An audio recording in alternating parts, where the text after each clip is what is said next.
At 0400 hours on February 3, 1944, Torpedoman Second-Class Robert Hunt pressed his hands against the cold steel hull of USS Tambor and felt the submarine shudder.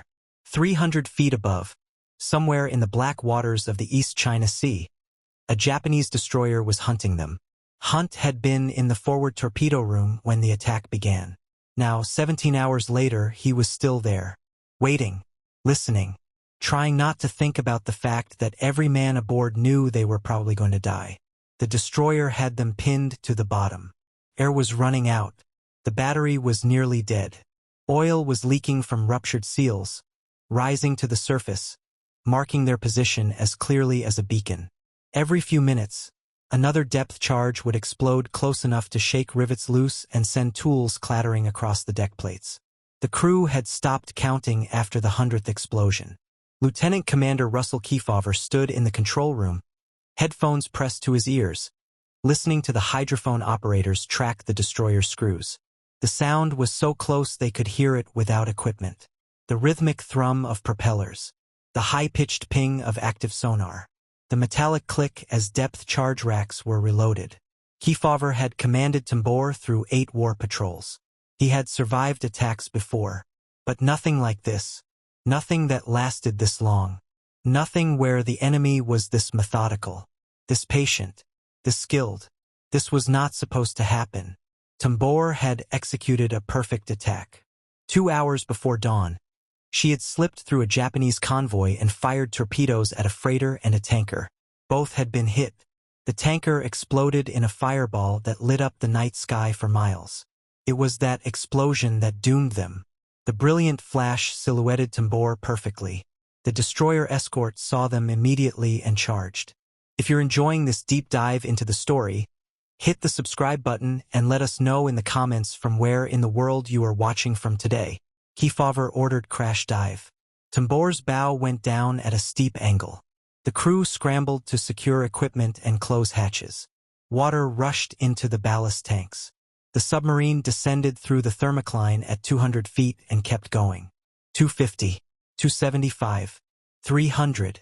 The pressure hull groaned under the strain. Tambor was designed to operate safely to 250 feet. They were now 50 feet beyond their rated depth and still diving. At 320 feet, Tambor hit bottom. The impact was jarring but not catastrophic. The bow buried itself 12 feet into the soft mud of the sea floor.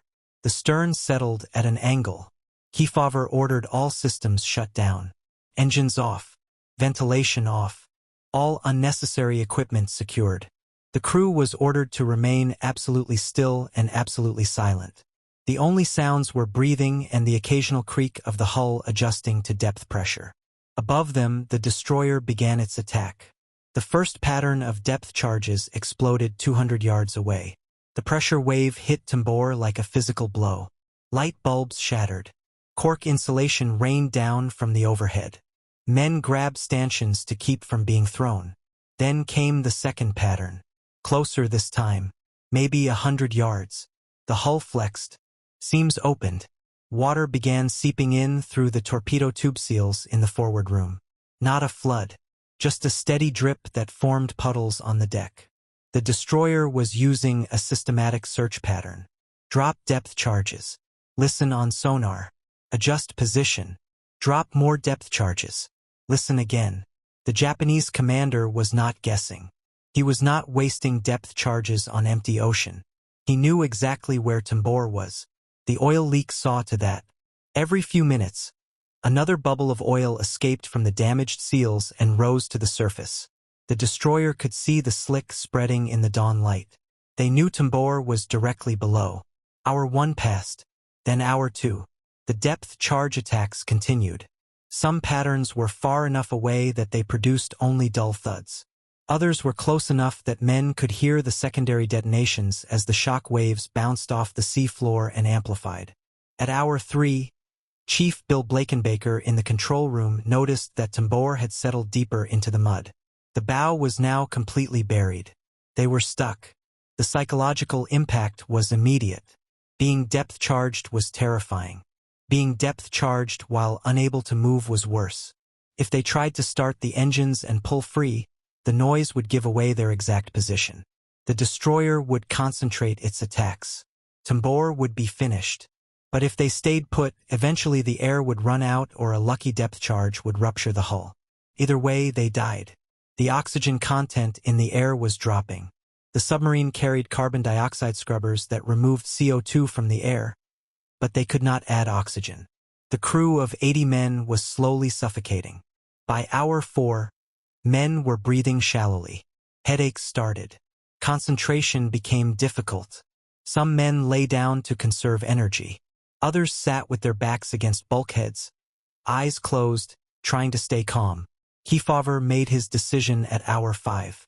They would try to escape. Baker was the best diving officer in the Pacific Fleet. If anyone could pull Tambor free without making noise, it was him. The chief began the delicate process of redistributing weight.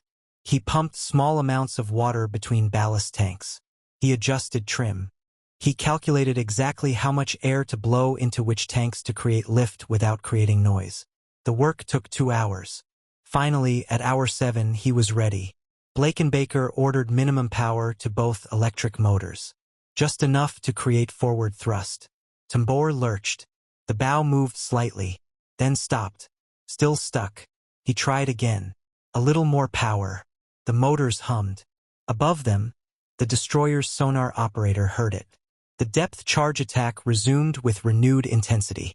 Pattern after pattern rained down. The destroyer was now directly overhead. The explosions were so close that men could feel them in their bones. The hull rang like a bell. Electrical systems sparked and failed. In the forward torpedo room, Hunt watched water spray through a sprung seam. The flooding was getting worse. In the control room, gauges shattered. The depth indicator stopped working. They no longer knew exactly how deep they were or what angle they were at. Hour 8. Hour 9. The attacks continued. Kefauver moved through the submarine, speaking quietly to the crew. He told them they would survive. He told them to stay calm. He told them Baker would get them out. Most of the crew believed him. Some did not. Hunt later wrote in his unauthorized diary that he was certain they were going to die. He had made peace with it. As long as it was quick, he could accept it. Hour 10 arrived. The air was getting thin. Men were gasping. Some were unconscious. The medical officer moved through the compartments with oxygen bottles, giving a few breaths to men who were in the worst condition. It was not enough. Everyone knew it was not enough. They had maybe 4 more hours of breathable air. Maybe less. Baker tried again. This time he used more power. The motors strained. Tambor shook. The bow shifted. For a moment they thought it was working. Then the submarine settled back into the mud, this time at a worse angle. They were more stuck than before.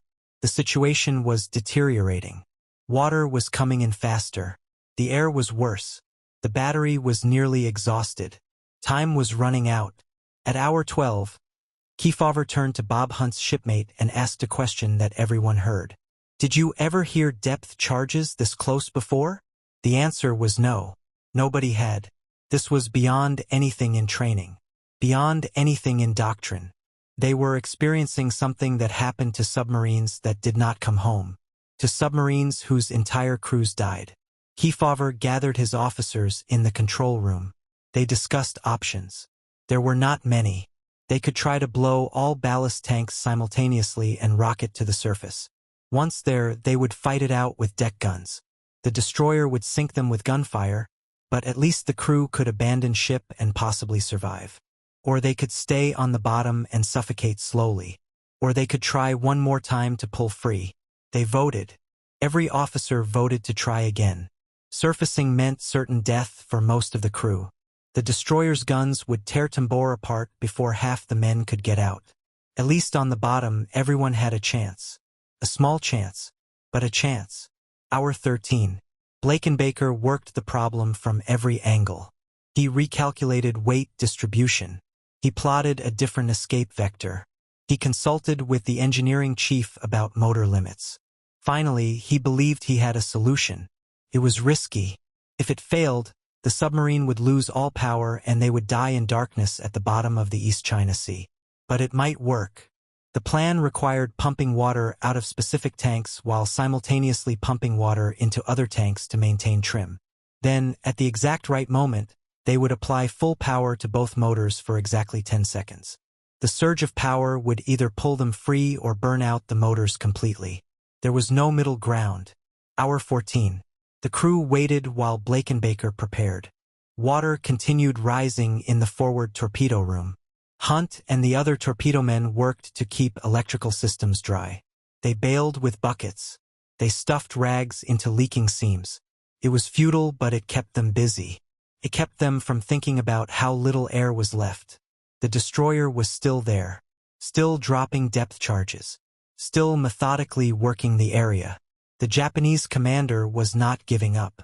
He had been hunting this submarine for 14 hours. He had expended hundreds of depth charges. He knew it was down there. He knew it was damaged. He was willing to stay until nightfall if necessary. Time was on his side. Hour 15. Blakenbaker gave the signal. He began pumping. Men throughout the submarine could hear water rushing between tanks. For 5 minutes, nothing else happened. Just the sound of water moving and pumps running. Then Blakenbaker ordered full power. Both electric motors surged to maximum output. Every available amp of electricity flowed from the nearly dead battery. The motors screamed. The propellers bit into the water. Tambor shuddered violently. The entire submarine shook. Men held on to anything bolted down. For 10 seconds, the motors ran at power levels they were never designed to sustain. The bow lifted. Tambor rocked forward. Then sideways. The submarine broke free from the mud with a lurch that threw men off their feet. But they were out of control. With flooded compartments, Tambor was wildly out of trim. The bow swung up sharply. The stern dropped. They were porpoising toward the surface nose first at an angle that would send them broaching into daylight where the destroyer would finish them off with gunfire. Blakenbaker worked frantically. He pumped water. He blew air. He tried to level the submarine through feel because none of his gauges were working. The control room crew responded instantly to every order. Pump here. Blow there. Level off. Hold steady. It was chaos conducted with precision. Tambor rose through 300 feet. 275. 250. Still climbing. Still nose up. Blakenbaker got the angle down from 45 degrees to 30. Then to 20. At 200 feet, he managed to arrest the climb. Tambor leveled off. The submarine was under control. Barely. Above them, the destroyer's sonar operator heard everything. The sounds of a submarine struggling to regain trim are unmistakable. The destroyer charged. More depth charges splashed into the water. Kefauver ordered emergency speed. Run for deeper water. Get away from this killing ground. Tambor's motors pushed the damaged submarine through the water. But they were slow. Maximum submerged speed was 8 knots. The destroyer could make 30. It was only a matter of time before the destroyer caught them again. Hour 16. The depth charge attacks resumed. But this time, Tambor was moving. The destroyer's sonar could track them, but calculating where a submarine would be when depth charges arrived was difficult. Most of the patterns exploded behind Tambor's stern. The blasts were still terrifying, but they were no longer directly on target. Kefauver maneuvered constantly. Hard left, hard right, change depth, anything to throw off the destroyer's aim. It worked. The attacks became less accurate. The explosions grew more distant. After 30 minutes of maneuvering, the destroyer lost contact. Tambor slipped away into deeper water. Hour 17. They were free, but barely alive. The air was so bad that men could barely function. The battery was completely exhausted. They could not remain submerged much longer. Kefauver made the decision to surface after dark. It was a risk. Japanese aircraft patrolled these waters. But they had no choice. At dusk, Tambor rose slowly to periscope depth. Kefauver scanned the horizon through the undamaged periscope. No ships visible. He ordered surface. Tambor broached in the darkness. Hatches opened. Fresh air rushed into the submarine. Men gasped and coughed. Some vomited from the sudden influx of oxygen. Others simply sat and breathed deeply, grateful to be alive. The damage was extensive. Multiple leaks. Electrical systems fried. One periscope destroyed. Batteries nearly dead. But they were afloat. They were breathing. They had survived. For days later, Tambor encountered another convoy. Kefauver attacked and sank the tanker Ronsan Maru with torpedoes. They survived another 17 depth charges during the counterattack. It was routine compared to what they had already endured. The submarine completed her patrol and returned to Midway 10 days late. Naval intelligence had listed Tambor as presumed lost with all hands. The story of what happened in those 17 hours did not become public until decades later. Most submarine crews who experienced similar attacks did not survive to tell about it. 52 American submarines were lost during World War II. Most sank with their entire crews. 18% of all combat submarines never came home. Tambor was one of the fortunate ones. She went on to complete 3 more war patrols. She sank additional enemy vessels. She served until the end of the war and was decommissioned in December 1945. She received 11 battle stars for her service. But the February 1944 attack remained the defining moment for everyone who was aboard. Robert Hunt served 12 consecutive war patrols on Tambor. He could have rotated to shore duty. He chose to stay. Years later, he explained why. As long as his shipmates needed him, as long as he could do his job, he would remain with them. They had survived 17 hours at the bottom of the East China Sea. After that, nothing else seemed impossible. The men who served on submarines in World War II knew the statistics. They knew that submarines had the highest casualty rate of any service branch in the American military. 22% of submariners died in combat. It was the most dangerous duty in the Navy. But they volunteered anyway. They trained.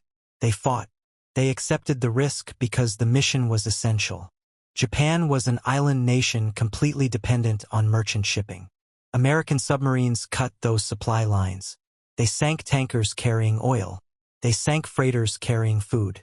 They sank transports carrying troops.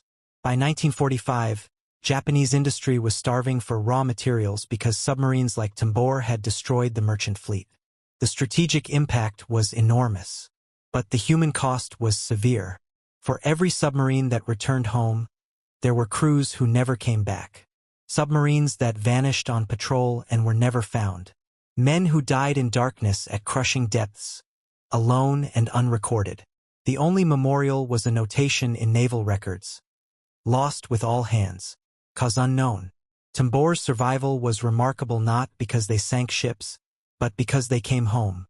Because 80 men faced a situation that should have killed them and found a way to survive. Because a diving officer named Bill Blakenbaker refused to accept death as inevitable.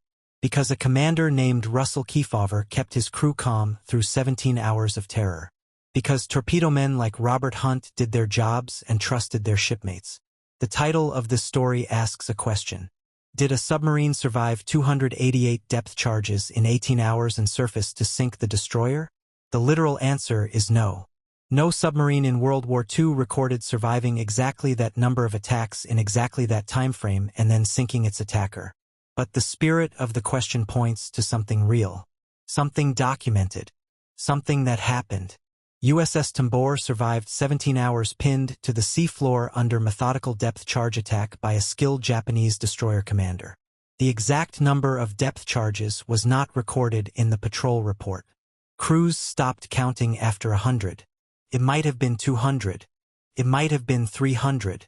What matters is that it was more than enough to destroy a submarine. More than enough to kill everyone aboard. They did not sink the destroyer. They escaped. And 4 days later, they attacked another convoy and sank another ship. That is the story. Not a Hollywood ending where the underdog destroys the superior force. But something more impressive. The story of professionals who did their jobs under impossible conditions and brought their submarine home. If you find this story engaging, please take a moment to subscribe and enable notifications. It helps us continue producing in-depth content like this. The mechanics of what happened aboard Tambor during those 17 hours reveal how submarine warfare actually worked. It was not dramatic.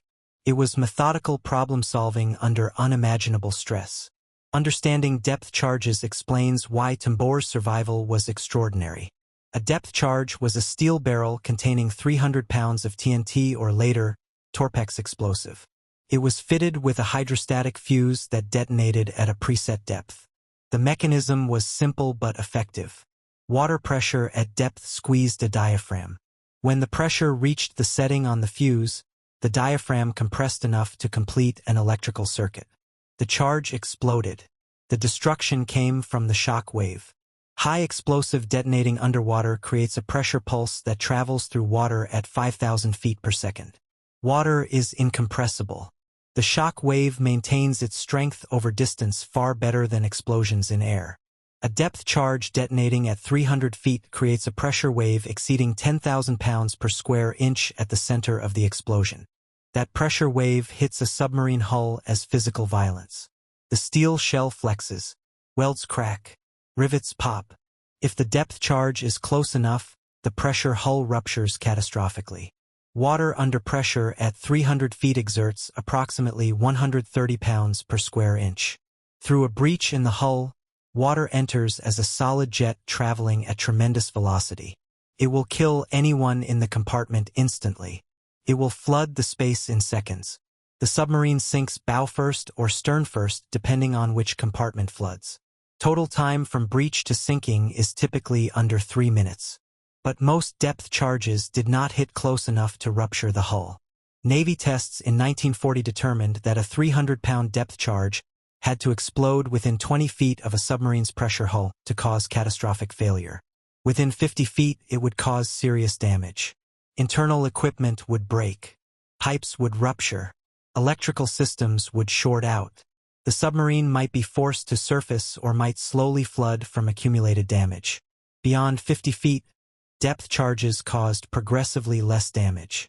At 100 feet, the explosion was terrifying but rarely fatal. The shock wave shook the submarine violently. Men were thrown around.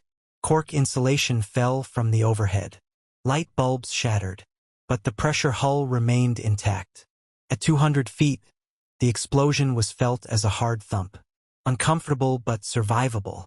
The problem for surface ships was achieving that 20 to 50-foot proximity. A submarine under attack took evasive action. Change course. Change depth. Change speed. A destroyer dropping depth charges over the stern was essentially throwing barrels of explosives at a target it could not see, trying to predict where that target would be in the 20 to 30 seconds it took for the depth charge to sink to detonation depth. Sonar helped but was not precise. Early war sonar could determine range and bearing but not depth. The destroyer knew the submarine was 1,000 yards away at bearing 270 degrees. But was it at 150 feet or 300 feet? The destroyer commander had to guess. Set the depth charge fuses. Drop the pattern. Wait for the explosion. Listen for breaking up noises that indicated a kill. Most attacks failed. The submarine was somewhere else when the charges exploded. The statistics prove it. In early 1942, American depth charge attacks achieved a kill rate of approximately 3%. 97 attacks out of every 100 failed. By 1944, improved tactics and better depth charges raised the kill rate to 20 to 30%. But that still meant most submarines escaped. What made Tambor's situation different was that the submarine could not evade. Stuck in the mud at 320 feet, she could not change course or depth. The destroyer knew exactly where she was. The oil slick marked the position perfectly. The Japanese commander could drop depth charges directly on target, pattern after pattern, methodically working to destroy the submarine through accumulated damage. That was the genius of the attack. The destroyer commander understood that one depth charge probably would not sink Tambor. But 50 might. 100 certainly would. He had all day. He had hundreds of depth charges aboard. He would simply continue attacking until the submarine broke apart or sufficed to surrender. Inside Tambor, the crew faced physics.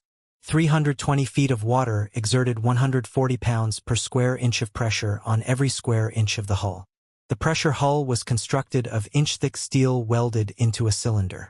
It was designed to withstand this pressure with a safety margin. But every depth charge that exploded nearby stressed the metal. Microscopic cracks formed in welds. Rivets loosened fractionally. Seams opened by thousandths of an inch. Individually, none of these failures was catastrophic. Water seeped in rather than flooded. But collectively, they accumulated. After 6 hours of depth charging, Tambor had leaks in multiple compartments. The bilge pumps worked constantly to remove water. But the pumps were powered by the battery, and the battery was dying. Eventually, the pumps would stop. The water would rise. The submarine would become heavier. The angle would worsen. The spiral toward destruction would accelerate. The carbon dioxide problem was equally serious. 80 men breathing in a sealed steel tube generated CO2 faster than the scrubbers could remove it. The first symptoms appeared after 4 hours. Headaches, difficulty concentrating, shortness of breath. After 8 hours, men were gasping. After 12 hours, some were unconscious. After 16 hours, everyone was struggling. The human body can tolerate high CO2 levels temporarily, but not indefinitely. At some point, men would simply stop breathing. Kefauver's decision to attempt escape at hour 7 was driven by these calculations. Stay on the bottom another 10 hours and they would be too weak to operate the submarine. The battery would be too depleted to power the motors. They would die of suffocation before the depth charges killed them. Better to try escape while they still had strength and power, even if it meant revealing their position. Blakenbaker's solution was elegant in its simplicity but extraordinarily difficult to execute. A submarine's trim is controlled by the distribution of weight. Water in the forward tanks makes the bow heavy. Water in the aft tanks makes the stern heavy. A diving officer adjusts trim constantly, pumping water between tanks to keep the submarine level. Stuck in mud, Tambor was bow heavy because the forward section was buried. To pull free, Blakenbaker needed to make the bow lighter and the stern heavier. But he could not simply blow all the forward ballast tanks. That would create so much buoyancy that Tambor would rocket to the surface out of control. He needed gradual, controlled lift. He achieved this by pumping water from specific forward trim tanks to specific aft tanks. This reduced weight forward and added weight aft without changing the submarine's overall buoyancy significantly. Then, at the critical moment, he blew a precise amount of air into the forward ballast tanks to create lift while simultaneously applying power to the propellers to pull the submarine forward. The execution required perfect timing and precise calculation. Too little air and Tambor would not break free. Too much air and they would lose control during ascent. Too much motor power and the noise would bring the destroyer directly overhead with a concentrated attack. Too little power and they would not generate enough thrust to overcome the suction of the mud. That Blakenbaker succeeded is testament to skill developed through years of experience. That the crew responded instantly to every order without hesitation is testament to training and trust. That Tambor reached deep water is testament to luck. All three factors were necessary. Remove any one and the submarine would have died. The destroyer lost contact when Tambor reached an area of complex underwater terrain. The sea floor dropped away into a trench. Temperature layers in the water refracted sonar waves. The acoustic conditions created a sonar black hole where submarines could hide. Kefauver had been searching for exactly this kind of terrain. When he found it, he took Tambor deep into the maze of thermal layers and bottom contours and simply disappeared from the destroyer's sonar. For days later, the same skills and courage that saved Tambor allowed her to attack again. The crew had not recovered. They were exhausted, traumatized, and operating a damaged submarine. But the mission continued. Japanese shipping had to be stopped. Kefauver positioned Tambor for attack. Hunt and the torpedo crew loaded tubes. The fire control team calculated a solution. Torpedoes launched. The tanker Ronsan Maru exploded and sank. The counterattack came immediately. 17 more depth charges. Routine, almost boring compared to the 17-hour ordeal. This was the reality of submarine warfare. Terror followed by boredom followed by more terror. Men lived for months in a steel tube 250 feet long and 27 feet wide. They breathed recycled air that smelled of diesel fuel, unwashed bodies, and cooking grease. They slept in bunks stacked 3 high with 18 inches of clearance. They ate canned food and dreamed of fresh vegetables. They showered once a week with fresh water rationed to 1 gallon per man. And they did this knowing that 18% of them would never come home. Knowing that if the submarine was hit, death would come in seconds. Knowing that there were no rescues at 300 feet. Knowing that the ocean floor was littered with submarines that simply vanished on patrol. Yet they volunteered. They trained. They fought. Men like Robert Hunt, who served 12 consecutive patrols when regulations allowed him to rotate after 4. Men like Bill Blakenbaker, who pulled a submarine free from certain death through skill and determination. Men like Russell Kefauver, who kept his crew alive through 17 hours at the bottom of the East China Sea. USS Tambor survived. Not because of overwhelming firepower or superior technology, but because of people who refused to quit. That is the story worth remembering. Not a mythical submarine that sank its attacker in dramatic revenge, but real men who did impossible things under impossible conditions and brought each other home. Thank you for watching. For more detailed historical breakdowns, check out the other videos on your screen now and don't forget to subscribe.